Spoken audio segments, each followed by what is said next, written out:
Filipenses capítulo 3, o verso 12, diz assim: não que já tenha alcançado, ou que seja perfeito, mas prossigo para alcançar aquilo para o que fui alcançado por Cristo Jesus.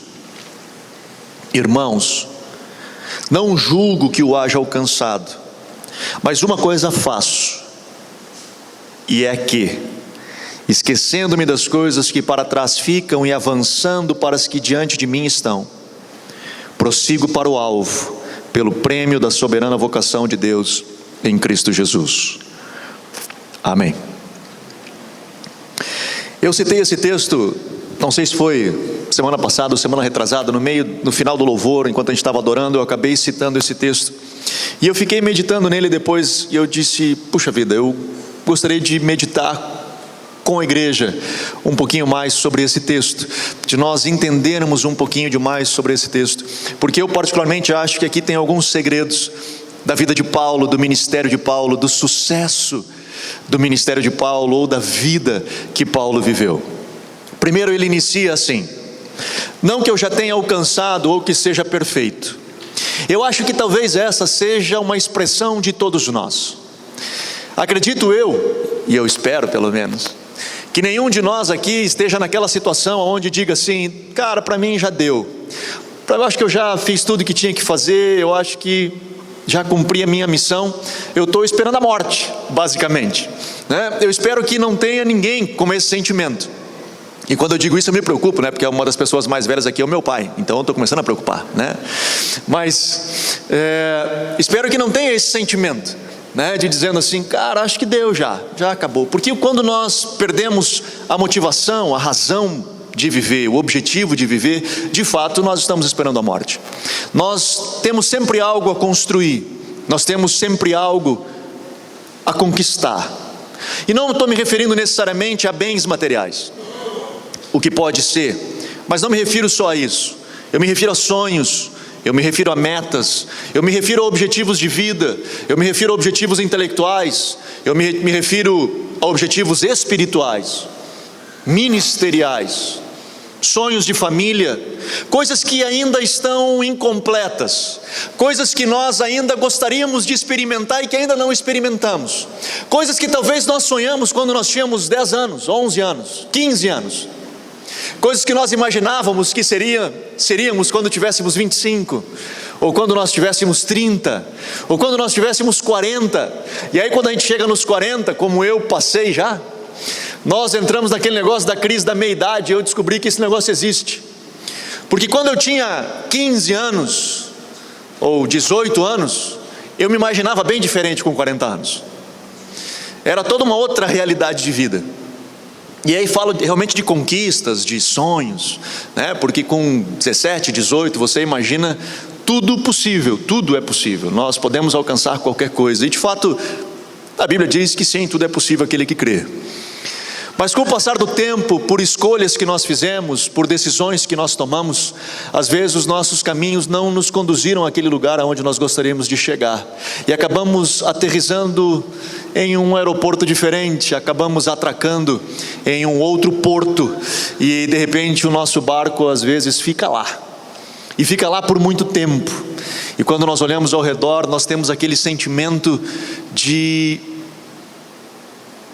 falta, aquela coisa incompleta, aquilo que nós ainda não conseguimos atingir. É como que se dentro da gente faltasse algo, é como que se sempre aquilo que nós esperamos, ele está um passo adiante, e quando a gente dá esse passo, parece que ele continua um pouco mais adiante, e temos essa sensação de que não chegamos lá.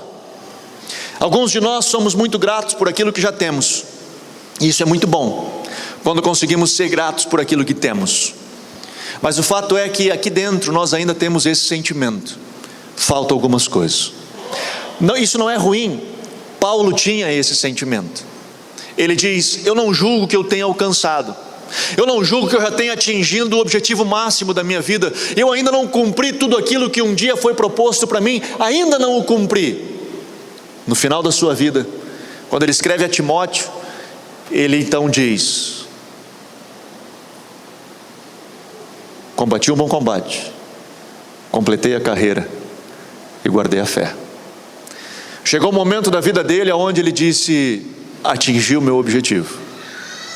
Quando eu olho para trás e vejo toda a minha história, eu entendo que completei a carreira que me foi proposta. Um dia Deus sonhou comigo, um dia Deus sonhou com a minha vida e escreveu no seu livro os meus dias. E Paulo, quando chega no final da vida e olha para trás, ele diz: eu cumpri o que Deus sonhou comigo, combati o bom combate, o combate do Evangelho, e guardei a fé. Eu tenho um sonho de vida, e talvez esse sonho eu possa compartilhar com você, talvez seja um sonho seu também, mas o meu objetivo de vida é poder chegar lá no final, poder olhar para trás e dizer: combati o bom combate, completei a carreira e guardei a fé. Quando nós olhamos homens como Billy Graham, que partiu há poucos dias, quando nós vemos a história desse homem, quando nós vemos o legado que ele deixa, e essa foi a minha expressão na rede social, honrando a vida, a história e o legado desse homem. É um homem que chega e olha para trás e cumpriu o chamado, não só de vida ministerial, não só como pregador, mas chega no final da vida sem um escândalo moral, sem um escândalo sexual, sem uma história de corrupção, sendo que ele foi auditado pelo governo americano muitas vezes pelo tamanho do seu ministério, e nunca se encontra nada. Quando se começa bem, se continua bem e se termina bem. Escutava o tributo da filha dele hoje, quando ela diz: todo mundo tem uma história com esse homem chamado Billy Graham, mas eu também tenho a minha história. E deixa eu te falar a partir do lado de alguém que morava dentro da casa desse homem. Não alguém que o via na televisão, alguém que o via em cima de um púlpito, de uma plataforma, mas de alguém que morava dentro da casa. E ela conta um pouco da história do pai Billy Graham. Ela conta um pouquinho do homem que habitava ali dentro, com suas dificuldades, obviamente, com seus erros, com os seus defeitos, mas o homem. Essa coisa que nós buscamos, isso que nós ansiamos, seja como pai, seja como mãe, seja como líder, seja como chefe, como empresário, seja como empreendedor, seja como funcionário, seja como amigo, como namorado, noivo, seja o que for, aquilo que dentro da gente nós ansiamos de chegar a algum lugar. Paulo diz: nós ainda não chegamos na totalidade. E de novo, acho que tanto eu como você nos assemelhamos ao sentimento de Paulo nesse momento da sua história de vida. Não que nós tenhamos alcançado tudo, não que nós já tenhamos atingido todo o nosso objetivo. Nós ainda temos sonhos, nós ainda temos metas, nós ainda temos desejos, nós ainda sonhamos com determinadas coisas e gostaríamos de poder chegar lá. Eu acho que isso de novo eu digo, se identifica com cada um de nós.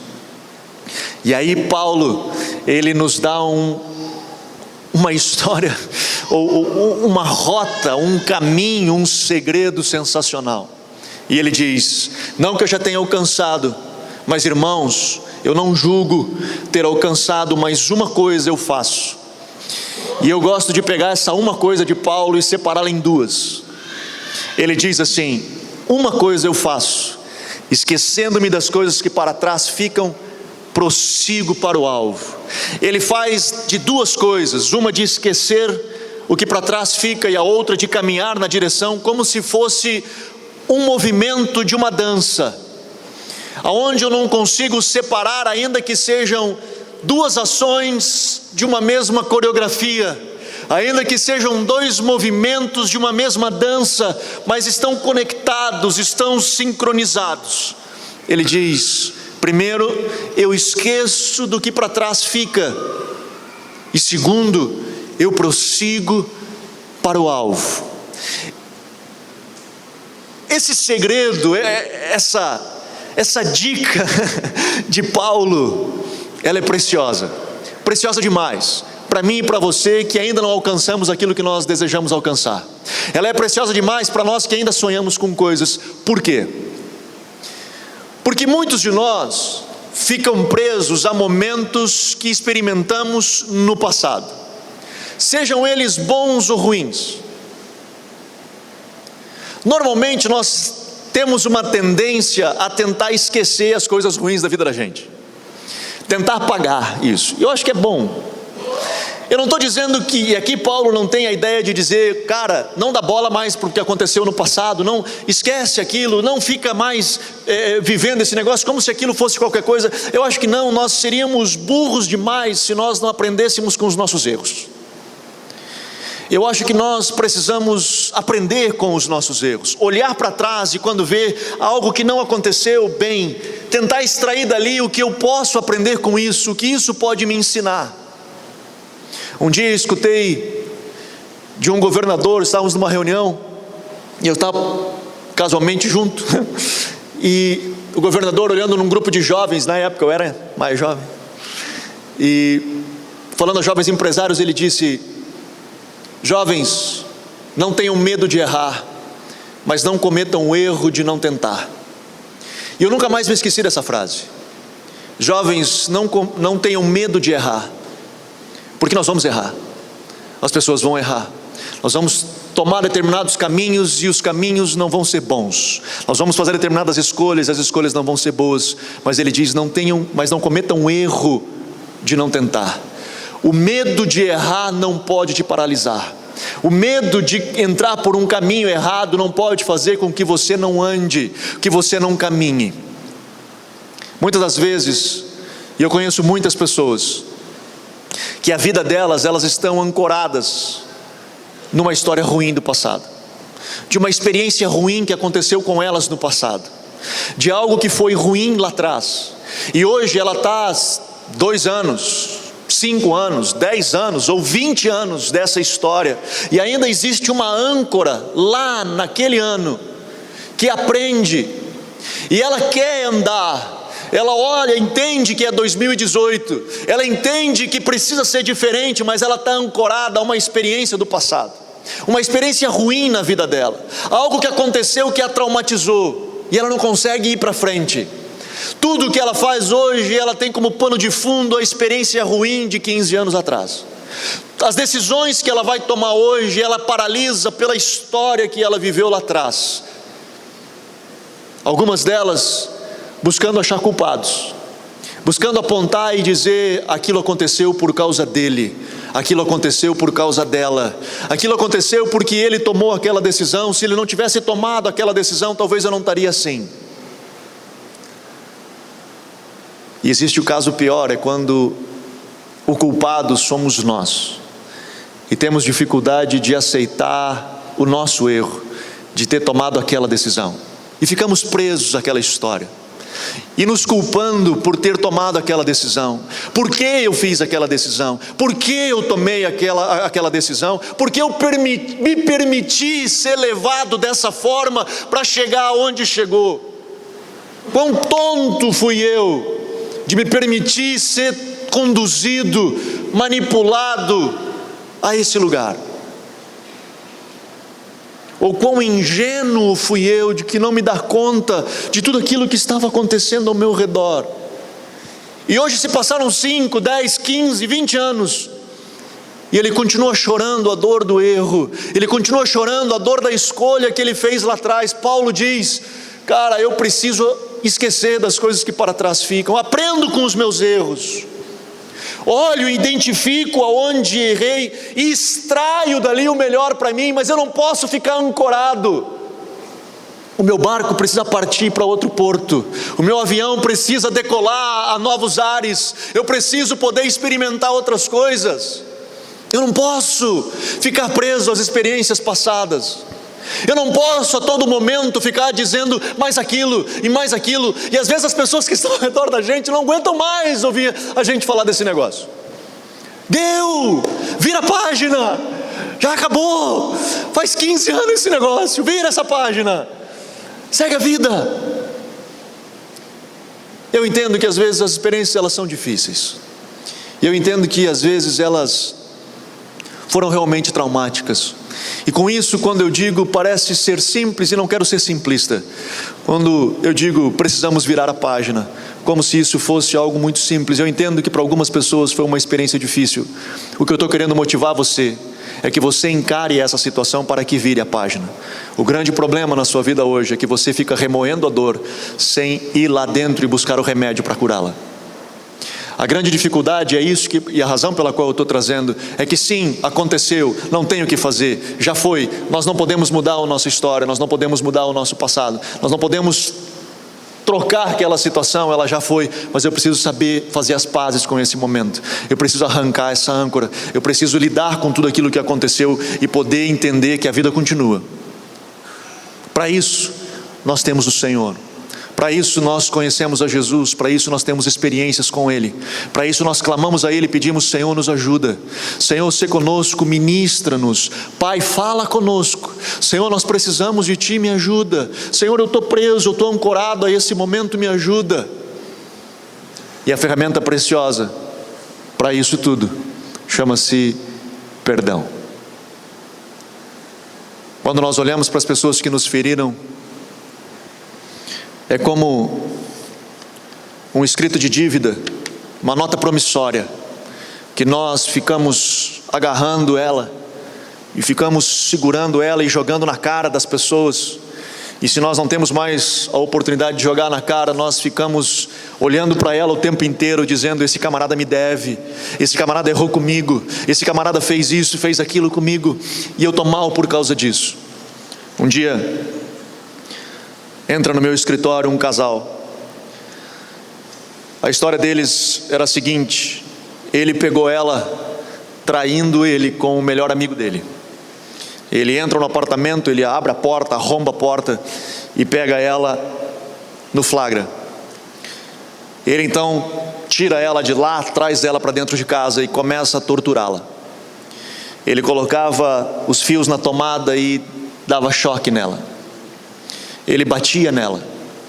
Ele ameaçou colar a vagina dela com um super bonder para que ela não tivesse relação sexual com ninguém mais, nunca mais. Os filhos dela chegaram para ela e disseram assim: mãe, foge que o pai vai te matar. Eles caíram no meu escritório e nós começamos a conversar. E ela disse: eu pensei em fugir, mas eu disse: eu não posso fugir porque os meus filhos vão ficar, eu preciso ficar com eles. E ele olhou para mim e disse assim: mas pastor, tu não acha que ela me deve? Tu não acha que ela precisa pagar aquilo que ela fez? Tu não acha que foi errado aquilo que ela fez? E basicamente o que ele estava fazendo é pegando a dívida, a nota promissória que ele tinha dela, e esfregava na cara dela o tempo inteiro. E eu falei para ele: ela te deve, é verdade, ela te deve, e o que ela fez não foi correto, e ela tem uma dívida contigo, é verdade, tu tem toda a razão. Agora você tem dois caminhos. Um caminho é você pegar esse escrito de dívida e ficar jogando na cara dela o tempo inteiro e tentando cobrar o que ela te deve, como que se você a torturando fosse cobrir a vergonha que você passou, e você vai continuar vivendo esse inferno que você está vivendo. Ou você pode pegar esse escrito de dívida e usar uma ferramenta preciosa do Evangelho, que é o perdão, e dizer: querida, você não me deve mais nada, eu te perdoo. E eu peguei o papel e comecei a rasgar na frente dele. Ele começou a chorar e ele disse: eu entendi, pastor, eu entendi. Nós precisamos conseguir liberar pessoas, as pessoas que nos machucaram, as pessoas que nos feriram. Nós precisamos entender que existe algo maior. Paulo chama isso de um caminho sobremodo excelente, que é o caminho do amor. Ele diz: passo-vos a mostrar um caminho sobremodo excelente. Ainda que eu falasse a língua dos homens e dos anjos, se eu não tiver amor. Tiago escreve e diz que a misericórdia triunfa sobre a justiça. Nós queremos justiça, queremos que se faça justiça. Aquilo que ele fez comigo foi mal e eu quero que se faça justiça sobre a vida dele. Eu entendo, e é um caminho, não é pecado você querer justiça, não é pecado, mas a Bíblia diz que existe um caminho que é melhor. Ele diz: a misericórdia triunfa sobre o juízo. A misericórdia, o caminho de misericórdia é um caminho diferenciado. Eu costumo dizer que existem duas linguagens que o diabo não entende. Uma é a oração em língua. Quando os crentes oram em língua, ele fica doidão para saber o que a gente está falando. E a segunda linguagem que o diabo não entende é a linguagem do amor. Ele não consegue entender como um homem de braços abertos, pendurado numa cruz, sendo apedrejado, cuspido, cortado, olha para todo mundo e diz: Pai, perdoa-lhes, porque não sabe o que fazem.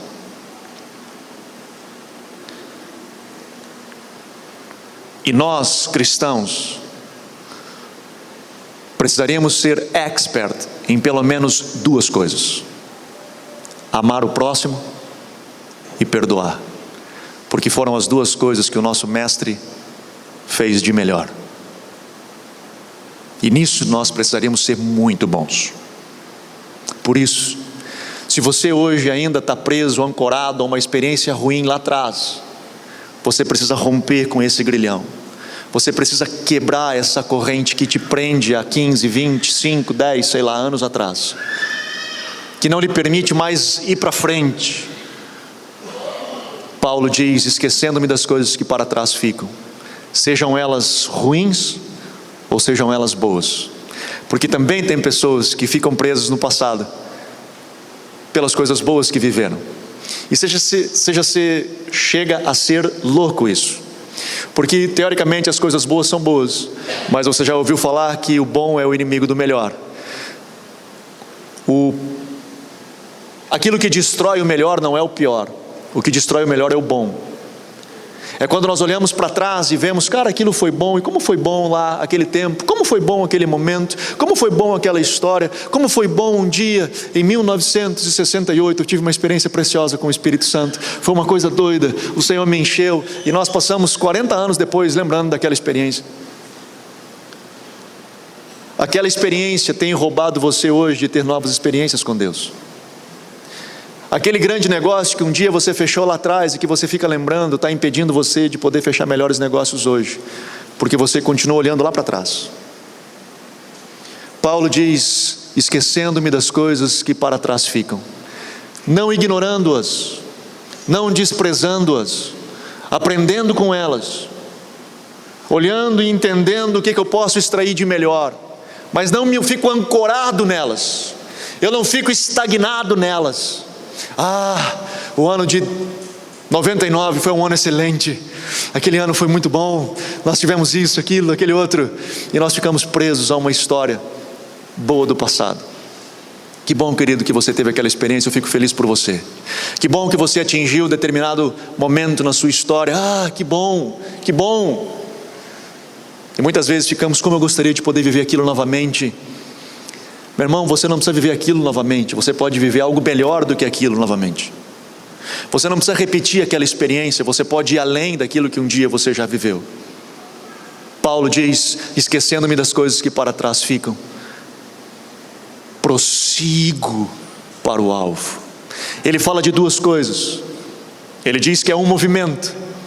Uma coisa só faço: eu esqueço das para trás ficam, mas eu não só esqueço, eu não só largo, eu não só abandono. Quando eu olho para trás e eu digo: Deus, eu rompo com esse grilhão, eu rompo com essa cadeia. Ele já sabe para onde ele está indo, ele já sabe o rumo que ele está tomando. Ele não só rompe com o grilhão e pronto, ele não só arranca essa âncora e pronto, ele diz: eu prossigo para o alvo, para o prêmio da soberana vocação a qual eu fui chamado, a qual eu fui conquistado por Cristo Jesus.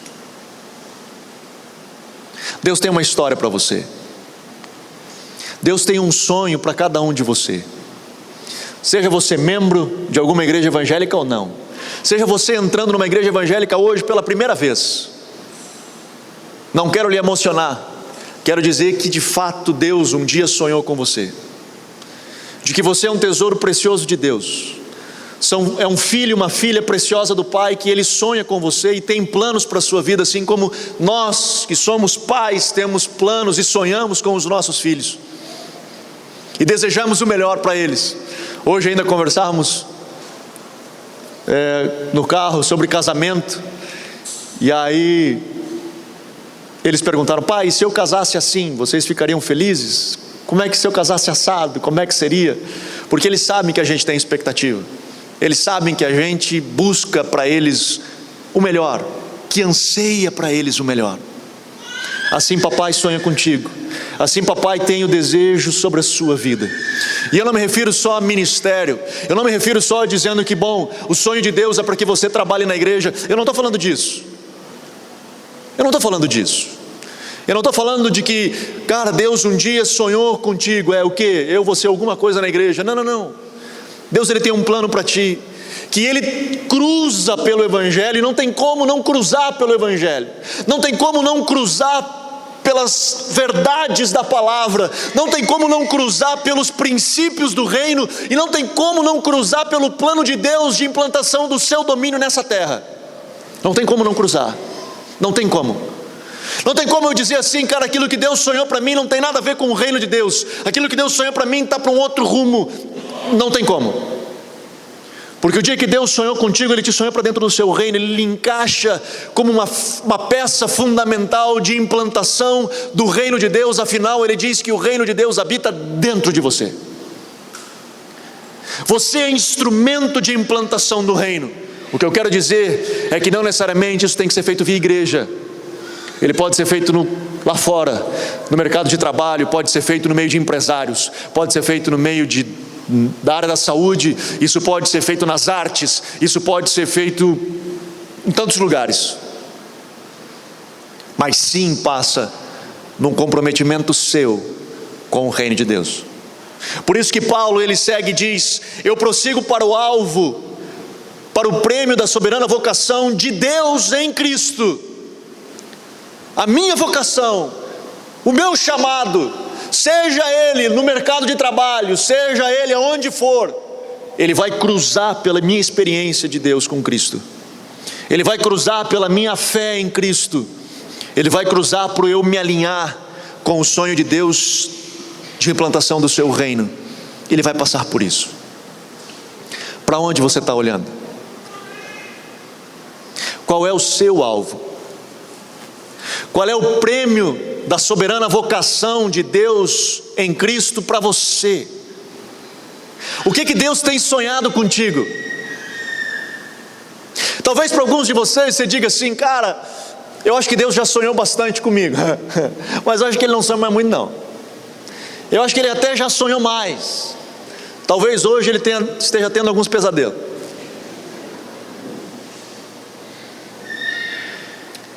Deus, Ele não deixou de sonhar contigo. Os sonhos de Deus, eles não apagaram, mesmo que você talvez hoje não acredite mais.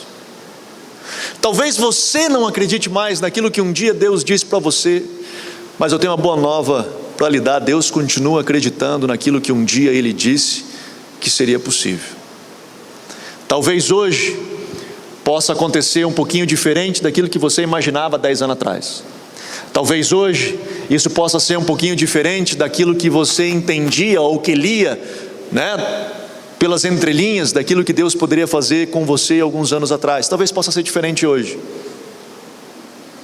Mas Deus não parou de sonhar contigo. Deus não parou de olhar para ti e dizer, cara, eu tenho algo para fazer na tua vida, eu tenho algo para realizar em ti e através de ti.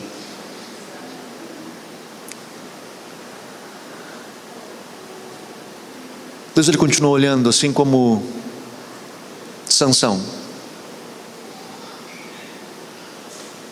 que fez de tudo, virou as costas para Deus. Deus continuou olhando para ele, Deus continuou sonhando com ele.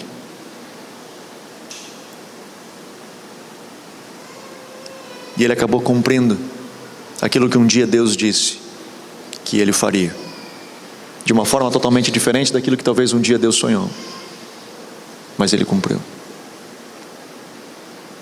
O que eu quero encorajar você nessa noite são duas coisas.